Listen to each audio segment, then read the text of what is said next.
An old-fashioned bootleg feud ended in murder here in Rabbittown in January of 1922. Levi Brown had gathered together in the woods near the Pinhook settlement with his brother and some of their friends. Jabe Burns, a business partner, also brought along some family and acquaintances. The two families met next to a liquor still to settle a $175 bill, although there were no ill feelings at the time. Two men, one from either family, started to play a card game that quickly escalated into a fight.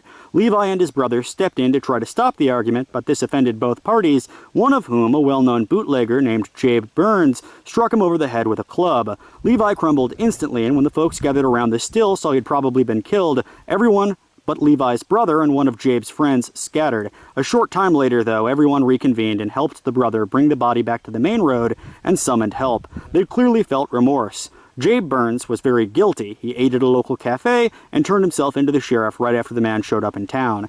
The killing drew a large crowd of onlookers from Anniston, many of whom had no idea that Rabbittown even existed. Most around the county, however, knew that Jabe was a bootlegger or blind tiger. See, revenue agents in the sheriff's department were waging a war on these state-line tigers, and Jabe had been released a few months earlier on $1,000 bond for shooting at the sheriff. He knew running was pointless. However, once everything was said and done, Jabe was only sentenced to 1 year in jail and died soon after in 1938 when he swerved his car into an oncoming vehicle. He was the only casualty.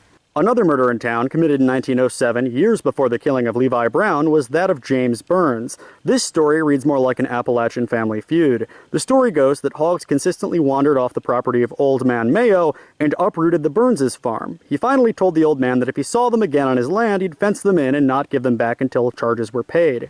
A few days later, this happened. The Coppet boys came to take the hogs by force and put them on their wagon. Burns rushed for his gun, but his wife blocked him. The Coppet boys, aged 16 and 18, were appalled that an older man would threaten to kill two kids over a matter they felt was so small. Still, the wife lunged at the Coppets and tried to strike them with a blade, but one of the boys pulled the knife and used the dole handle to knock her on the head. Mr. Burns was furious and called the police. The two boys evaded them, and for a few days hid in the woods next to the Burns' farm. When he and his kids went to tend the fields, the two boys ambushed him with shotguns and killed him in front of his family. From this moment forward, the Burns family had ill feelings simmering below the surface towards many of their neighbors in Rabbittown, many of whom felt that James probably deserved it.